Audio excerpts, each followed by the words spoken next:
See beta, our next theory present और modern concept of theory of evolution कि जब भी modern theory आ जाए that means आज के दिन ये follow हो रही है, ठीक है. इसके अभी except मतलब इसके अगेंस्ट में इतने पॉइंट्स अभी नहीं आए हैं. Evolution, the present concept of evolution is the modification. ये थ्योरी थोड़ी सी बड़ी है लेकिन पूरी थ्योरी क्वेश्चन में मतलब क्वेश्चन पेपर में डायरेक्ट क्वेश्चन नहीं आता, लेकिन इसमें जो अलग सब पार्ट्स बनेंगे, छोटे छोटे जो पॉइंट्स आएंगे इस थ्योरी के, फैक्टर्स आएंगे, उनमें से क्वेश्चन निकला आता है कई बार. Evolution is the modification. Actual में इवोल्यूशन क्या था? डार्विन की थ्योरी को थोड़ा सा मॉडिफाई कर दो, जैसे न्यू लेमार्किज्म पढ़ा था, ऐसे new Darwinism. The modern concept of evolution is synthesis of Darwin and de Vries theory. इन दोनों को मिला के थ्योरी दी गई थी. It was explained by Stebbin और उसकी बुक थी स्टेबिन की प्रोसेस ऑफ ऑर्गेनिक इवोल्यूशन. उसमें इसने इसको एक्सप्लेन किया था. देखिए मॉडर्न कंसेप्ट ऑफ इवोल्यूशन के फैक्टर्स क्या थे इस थ्योरी के. सबसे पहले था genetic variation in population. Population क्या है? ग्रुप ऑफ इंडिविजुअल जो एक पर्टिकुलर एरिया में रहते हैं पर्टिकुलर टाइम पे, सिमिलर टाइप की मॉर्फोलॉजी है तो उसे हम पॉपुलेशन कह देते हैं. ए स्पीसीज में हैव मैनी पॉपुलेशन. एक स्पीसीज के अंदर बहुत सारी पॉपुलेशन हो सकते हैं. जैसे हम फ्रॉग की बात करें, आप जिस भी रूम में बैठे हो, मान लीजिए उस रूम में आपके पास बहुत सारे पॉन्ड हैं और हर एक पॉन्ड में बहुत सारे फ्रॉग हैं, तो एक पॉन्ड का जो जितने भी नंबर ऑफ फ्रॉग्स हैं वो एक पॉपुलेशन फॉर्म कर रहे हैं. तो it is a population that evolves not it's individual manner. मतलब एक पूरी पॉपुलेशन इवॉल्व करती है, ना कि हम एक इंडिविजुअल की इवोल्यूशन की बात करेंगे. The individual role in the evolutionary process to pass on its. सिर्फ उसका रोल ये है कि वो अपनी जेनेटिक वेरिएशन को अपने ऑफस्प्रिंग्स में भेज देता है और जेनेटिक पूल में कुछ ऐड करता रहता है वेरिएशंस को. जेनेटिक पूल मतलब टोटल जेनेटिक मटेरियल जितना हम जीनोम की बात कर रहे हैं. Evolution occurs through the accumulation. और इवोल्यूशन होता है इन छोटी छोटी जेनेटिक वेरिएशंस लगातार लंबे टाइम के लिए जब ये इकट्ठी होती रहती हैं. नेक्स्ट है चेंज इन जीन फ्रीक्वेंसी कि जीन फ्रीक्वेंसी में कैसे चेंज होते हैं. The total gene content of a whole species is known as gene pool. उसका total genetic material. The increase और डिक्रीज, इस मटेरियल के अंदर चेंज होना, इंक्रीज और बढ़ना या घटना, वो कहेंगे हम जीन फ्रीक्वेंसी के अंदर चेंज. ठीक है, वो किस किस तरीके से हो सकते हैं? आपके पास माइग्रेशन के थ्रू हो सकते हैं वो चीज़ कि माइग्रेटरी मोड आया कि कुछ ऑर्गेनिज्म एक जगह से दूसरी जगह शिफ्ट हो गए तो जीन पूल चेंज हो गया. आपके पास नॉन रैंडम मैटिंग कि जो मेटिंग की प्रोसेस है रिप्रोडक्शन की वो नॉन रैंडम वे में चली. The selection of more brightly coloured male, जैसे एग्जांपल दे रखा है बाय ए फीमेल बर्ड. एक फीमेल बर्ड ने चूज किया एक मेल बर्ड को जो ज़्यादा ब्राइटली कलर्ड है, में इंक्रीज द जीन फ्रीक्वेंसी. तो इससे क्या होगा कि नेक्स्ट जो ऑफस्प्रिंग होगी हो सकता है उसमें ब्राइट कलर की जो फ्रीक्वेंसी है वो बढ़ जाए. फर्स्ट वाली हेडिंग में सब हेडिंग की तौर पे लेके चलना बेटा, और ये चेंज इन फ्रीक्वेंसी के मोड हैं. नेक्स्ट है थर्ड आपके पास जेनेटिक ड्रिफ्ट की एलिमिनेशन. कुछ जीन्स का पॉपुलेशन में से अचानक से एलिमिनेट हो जाना, परमानेंटली बाहर हो जाना, उसे कहेंगे जेनेटिक ड्रिफ्ट. जैसे अब ये कोरोना फैला हुआ है, इसके अंदर क्या हुआ कि जो ऑर्गेनिज्म जिनकी डेथ हो गई, उनसे रिलेटेड औरों की डेथ हो गई, तो वो कंप्लीटली उस जीन पूल से बाहर हो गए. फाउंडर इफेक्ट और एक है bottleneck effect. Separately they are important 2 marks के अकॉर्डिंग सब्जेक्टिव पेपर में. It is the instant of genetic drift. इसमें क्या है कि एक ह्यूमन पॉपुलेशन में से कुछ लोग एज ए फाउंडर, ठीक है, एज ए फाउंडर्स निकल गए, किसी जगह को उन्होंने छोड़ दिया, पर्टिकुलर देयर होम को उन्होंने छोड़ दिया और एक न्यू सेटलमेंट के लिए वो निकल गए. The population in a new settlement में हैव डिफरेंट जीनोटाइप. अब उस न्यू सेटलमेंट में जो नए ऑफस्प्रिंग होंगे हो सकता है उनका जीनोटाइप जो फ्रीक्वेंसी है वो अलग हो पेरेंट से. Formation of a different genotype, और इस टाइप से ही नए जीनोटाइप को बनाना कहलाता है फाउंडर इफेक्ट. एक है बॉटल नेक इफेक्ट. बॉटल की शेप अगर हम ध्यान दें तो इस टाइप से है कि वो आपके पास पहले थोड़ा सा नैरो रीजन शो करेगी फिर थोड़ा सा ब्रॉड होता है. वैसे ही various natural calamity may greatly reduce the size. पहले बड़ा था, नेचुरल कैलेमिटी के कारण थोड़े से लोग बच गए, साइज कम हो गया एक पॉपुलेशन में.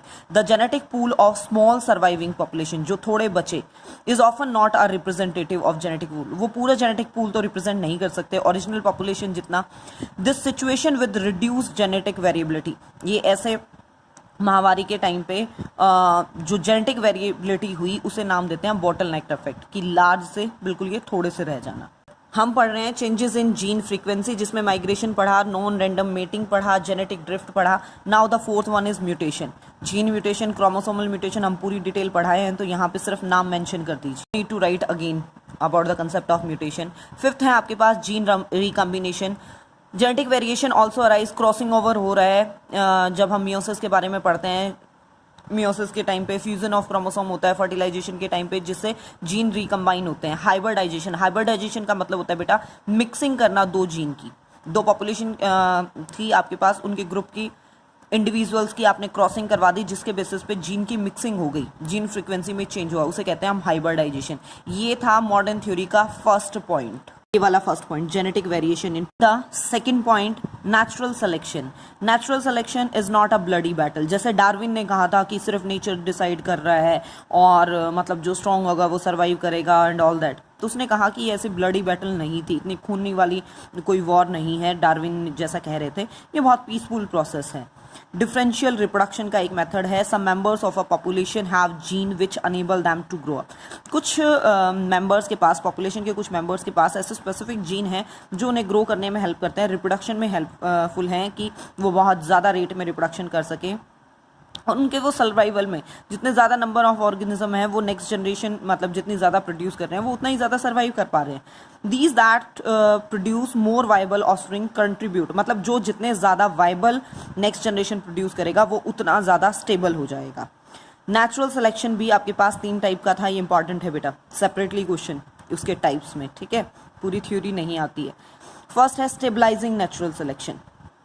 देखिए, in this selection average phenotype is more stable और selection favours it over extreme phenotype. ये डायग्राम देखो, ठीक है, ये क्या बता रहा है कि आपके पास ये किसी इंडिविजुअल का ग्रोथ कर्व है, ये बीच वाली ब्लू लाइन शो कर रही है आपके पास कि वो जो इंडिविजुअल है आपका ये एवरेज वाली कंडीशन है, और ये दाएं क्या है आपके पास एक्सट्रीम वाली कंडीशन है, चाहे पॉजिटिव है नेगेटिव है, और ये बीच में एवरेज। स्टेबल वाला हमेशा कहता है कि जो एवरेज होगा वो सर्वाइव कर जाएगा, बजाय के आइदर डायरेक्शन, चाहे इस डायरेक्शन में फेवरेबल या अनफेवरेबल आप जो भी कहो। ये क्या हो गया आपके पास एलिमिनेट, सिर्फ ये जो बीच वाला हिस्सा था आपके पास एवरेज वाला वो बच गया, जो ये ब्लू लाइन से यहाँ शो किया दे गेट एलिमिनेटेड। इसे बोलते हैं हम stabilising natural selection. For example अगर हम ले population, human population individual various range of height, however majority of them are average height, मतलब अलग अलग हाइट के इंडिविजुअल हैं लेकिन मेजोरिटी में क्या है आपको ऑन एन एवरेज वाले मिलेंगे, बहुत छोटे बहुत कम है, बहुत बड़े बहुत कम है, ठीक है। देन डायरेक्शनल नेचुरल सिलेक्शन, जब एक पर्टिकुलर डायरेक्शन आपके पास सर्वाइव करे। This type of selection occurs when an extreme phenotype is favoured and the distributed even, और जो सर्वाइवल भी है वो एक पर्टिकुलर डायरेक्शन में शिफ्ट हो जाए। ये देखिए, ये एवरेज कंडीशन थी, ठीक है, एवरेज भी चला गया आपके पास, सिर्फ ये एक साइड आपके पास सर्वाइव कर गई। ये देखो एवरेज लाइन भी आपके पास, ये इसका जो बचे उनकी फिर एक एवरेज लाइन दोबारा तैयार की है, directional natural selection. In other word some phenotype within a population are better, मतलब जो कुछ एक होंगे जो एक्सट्रीम वाले होंगे वो बेटर डेवलप करेंगे, बाकी जो एवरेज वाले वो गए। इंडस्ट्रियल मिलेनिज्म, ये अभी एग्जांपल में करवाऊंगी कि कुछ पर्टिकुलर एरिया के अंदर क्या था कि कुछ मोथ, जहाँ पे पॉल्यूशन बहुत बढ़ गया था, मोथ का कलर चेंज हुआ और जिनका कलर चेंज हुआ सिर्फ वो सर्वाइव कर गए। ये मोथ का नाम है बिस्टन बिटुलारिया, अभी एग्जाम्पल में आ जाएगा। पेस्टिसाइड रेजिस्टेंस इन मॉस्किटो, जिन मॉस्किटो में पेस्टिसाइड रेजिस्टेंस आ गई थी वो सर्वाइव कर गए और नहीं आई वो सर्वाइव नहीं कर पाए, और वो रेजिस्टेंस सब में नहीं आई थी, कुछ एक में ही आई थी बस। डिस्ट्रप्टिव नेचुरल सिलेक्शन, ये इसमें ये देखिए इस टाइप से डायग्राम रहेगा, एवरेज खत्म और दोनों जो आपके पास पीक वाली कंडीशंस थी इस साइड भी और इस साइड भी, सिर्फ वो सर्वाइव कर गई, ये भी, एवरेज खत्म हो गया बिल्कुल।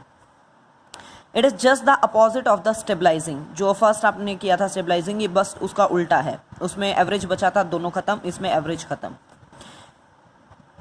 If disruptive selection result in many new species then it termed as adaptive radiation, अगर इसके कारण नई स्पीसीज बन रही है तो उसे अडप्टिव रेडिएशन आप नाम दोगे।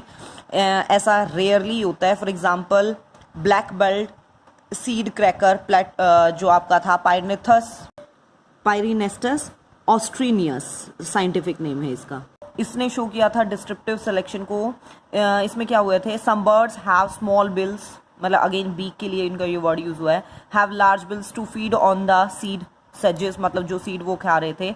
The young birds with bills different from these two extreme size do not survive, मतलब कुछ बर्ड्स, मतलब ये कह रहा है कि बर्ड्स थे उनमें से कुछ की जो बीक थी वो बहुत छोटी थी और कुछ की बहुत बड़ी थी, और जो मोस्टली थे वो ऑन एन एवरेज के थे।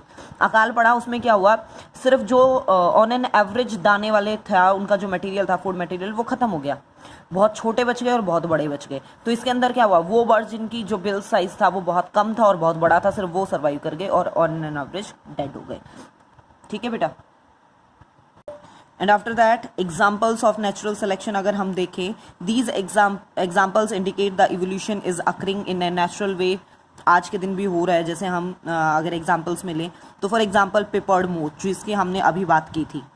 इन the industrial region of England a light coloured peppered moth, Biston betularia typica, ये नाम है उसका, has given rise to a dark, ये चेंज हो गई, ये लाइट कलर की थी टिपिका वाली, ये चेंज हो गई एक species, melanic species dark colour में, जिसका नाम था Biston betularia carbonaria. By change of colour through a dominant mutation हुई एक सिंगल जीन की और ये कन्वर्ट हो गई। Light colour species is well adapted to rest on the lichen, मतलब जो लाइट कलर की थी वो लाइकेन के ऊपर, ट्रंक के, ट्रीज के ट्रंक के ऊपर, स्टेम पार्ट पे जो लाइकेन है उसके ऊपर वो ग्रो करती थी। It is not seen by the predatory bird, और वो भी लाइट कलर के थे, वो ट्रंक लाइकेन, और ये भी लाइट कलर की थी, तो ये नज़र नहीं आ रही थी। लेकिन इंडस्ट्रियल एरिया था, वहाँ पॉल्यूशन बहुत बड़ा, SO2, और जिसके कारण क्या है, लाइकेन्स जो थे वो मर गए, लाइकेन सर्वाइव नहीं कर पाए पॉल्यूशन के अंदर, एक्सपोज डार्क बार्क, और वो जो लाइकेन मरने के बाद जो उसका स्टेम पार्ट था वो बार्क एरिया निकल के आया जो बहुत डार्क कलर था। अब डार्क कलर के ऊपर लाइट कलर की मोथ प्रेडेटरी बर्ड को अलग से दिख रही थी, उसका तो शिकार हो गया। ठीक है, उसके लिए प्रेडेटरी बर्ड के लिए प्रॉब्लम हो गई। For the survival of the moth nature has produced by mutation, nature ने म्यूटेशन प्रोड्यूस की, डार्क कलर की जो मिलेनिक स्पीसीज में वो कन्वर्ट हुई लाइट कलर की मोथ, और इस फिनोमिनन को इंडस्ट्रियल मिलेनिज्म भी नाम दिया जाता है। ठीक है। सेकेंड अगर हम एग्जाम्पल ले, पेस्टिसाइड रेजिस्टेंस, जो हमने मॉस्किटो का एग्जाम्पल लिया था। Mosquitoes were originally sensitive to DDT थे, जो जिसके कारण उनकी डेथ भी हो जाती थी, बट नाउ दे है, लेकिन आज के दिन उनका DDT के स्प्रे का कोई असर नहीं होता, क्योंकि उनमें से कुछ इंडिविजुअल क्या हो गए, उसके लिए रेजिस्टेंस हो गए। In starting these DDT resistance जो मॉस्किटोज थे वो बहुत कम थे और सिर्फ वही सर्वाइव कर पा रहे थे, लेकिन उन्होंने इतना रिप्रोडक्शन रेट बढ़ाई और जीनोटाइप अपना इस तरीके से स्प्रेड किया कि मोस्टली आज के दिन क्या है, इससे इनफेक्टिव है। थर्ड अगर हम एग्जाम्पल लें बेटा, तो antibiotic resistance, the same happen with it, कि कुछ जो थे बैक्टीरिया वो इनसे रेजिस्टेंस नहीं थे, लेकिन उन्होंने चेंज किया और वो एंटीबायोटिक की रेजिस्टेंस पावर ले आए। सिकल सेल एनीमिया हमने पढ़ा है। RBC जो हेट्रोजाइगस इंडिविजुअल है, कैरियर है, उसकी चेंज हो जाती है, उसके अंदर मलेरिया नहीं होता। Individual carrier for this disease can fight malaria infection. ठीक है, बिकॉज ऑफ दिस रीजन ये मलेरिया आ जाएगा 3rd यूनिट में ही आपके। Has presented the defective HB, तो मतलब कहीं ना कहीं ये क्या है, बैलेंसिंग सिलेक्शन। ये सबसे पहले अफ्रीका में नोट हुआ था, क्योंकि अफ्रीका में ये बहुत ज़्यादा फैला हुआ था मलेरिया। ठीक है, हमने फैक्टर पढ़ा था change in the genetic variation में, मतलब चेंजेस आना। फिर था आपका second natural selection. Now the third factor of the theory, don't get confused in the heading. ठीक है, थ्योरी का थर्ड फैक्टर है स्पेशिएशन। स्पेशिएशन का मतलब होता है बेटा नई स्पीसीज का बनना, एग्जिस्टिंग स्पीसीज से, जो आज के दिन स्पीसीज एग्जिस्ट कर रही हैं उससे नई स्पीसीज का बनना। In the change environment population, ये स्पेशिएशन आपका उसमें इकोलॉजी में भी कवर होगा, 5th यूनिट में भी। चेंज एनवायरनमेंट पॉपुलेशन में बिकम अडप्टेड और डाई, या तो एनवायरनमेंट तो चेंज हो ही रहा है डे बाय डे, या तो वो पॉपुलेशन उसमें अडप्ट करेगी या फिर डाई आउट, मर जाएगी। The individual become adapted some genetic variation, जिन अडप्टेड हुए उनके अंदर जेनेटिक वेरिएशन है जो नेचर ने सेलेक्ट की, और उस चेंज एनवायरनमेंट में वो अपना नंबर बढ़ा पाए, रिप्रोडक्शन कर पाए। इंपॉर्टेंट फीचर ऑफ पॉपुलेशन, ये इनका इंपॉर्टेंट फीचर हो गया। This is the unit of evolutionary change, हम इसे यूनिट मानते हैं। Accumulation of such unit change में सफिशिएंटली ऑल्टर, धीरे धीरे ये मतलब चेंजेस इकट्ठे हुए, जिसके कारण जो पॉपुलेशन था वो पूरी नई स्पीसीज में, ग्रुप जो था वो नई स्पीसीज में कन्वर्ट हो गया, और नई स्पीसीज बनना ही क्या कहलाया, स्पेशिएशन। देन फोर्थ फैक्टर है रिप्रोडक्टिव आइसोलेशन। रिप्रोडक्टिव आइसोलेशन का मतलब है बेटा वो मैकेनिज्म जो दो अलग अलग स्पीसीज, डिफरेंट स्पीसीज के मेंबर्स को इंटरब्रीडिंग, रिप्रोडक्शन करने से रोके। ठीक है, दो अलग स्पीसीज के मेंबर्स को रिप्रोडक्शन करने से रोके, उस मैकेनिज्म को हम नाम देंगे रिप्रोडक्टिव आइसोलेशन। देखिए, types of reproductive isolation 2 type का है। एक तो है प्री मेटिंग आइसोलेशन, कि मेटिंग से पहले, कि कॉपुलेशन ही ना होने दे, एक है कि कॉपुलेशन हो गया तो बाद में कैसे काम करेगा, see the pre mating, before mating जो काम करे, जियोग्राफिकल आइसोलेशन कि उनके बीच में जियोग्राफिकल सी आ गया, रिवर आ गया, एक स्पीसीज कहीं रह रही है, मतलब एक स्पीसीज यहाँ है एक वहाँ है, तो कैसे रिप्रोडक्शन होगा, उनके बीच में कोई जियोग्राफिकल बैरियर आ जाए। जेनेटिक आइसोलेशन कि इंटर स्पेसिफिक स्टाइल हैं वो नहीं हो सकता, जेनेटिक मेकअप ही सेम नहीं है। Ecological isolation, occupation of different habitats कि वो अलग अलग जगह पे रह रहे हैं, जियोग्राफिकल एरिया उनका अलग अलग है, ठीक है। फिर है temporal isolation, failure of two species to interbreed because they breed at different season और टाइम ऑफ द ईयर। एक सर्दियों में ब्रीडिंग कर रहा है, एक गर्मियों में कर रहा है, एक बारिश के दिनों में कर रहा है, तो वो मैच ही नहीं हो रहा उनका। बिहेवियरल या इथोलॉजिकल हम इसे कहते हैं कि जो इंटरब्रीडिंग उनकी नहीं हो पाती क्योंकि जो उनका मेटिंग बिहेवियर है वो मैच नहीं हो रहा।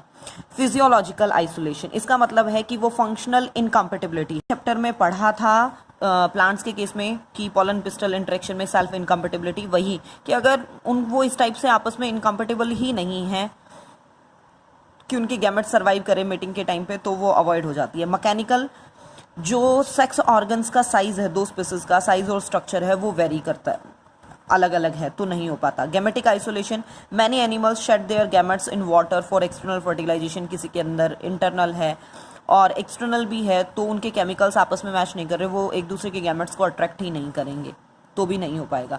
These are the ways of the pre mating isolation. Now the post mating isolation, जो मेटिंग के बाद काम करे। इनकम्पेटिबिलिटी अगेन, एक तो पहले ही कि वो आपस में पास ही ना आए, और एक अगर आ भी गए हैं तो फर्टिलाइजेशन ना हो, ठीक है। फर्टिलाइजेशन मतलब हुई ना, या फिर हो भी गई है तो आगे डेवलपमेंट ना हो।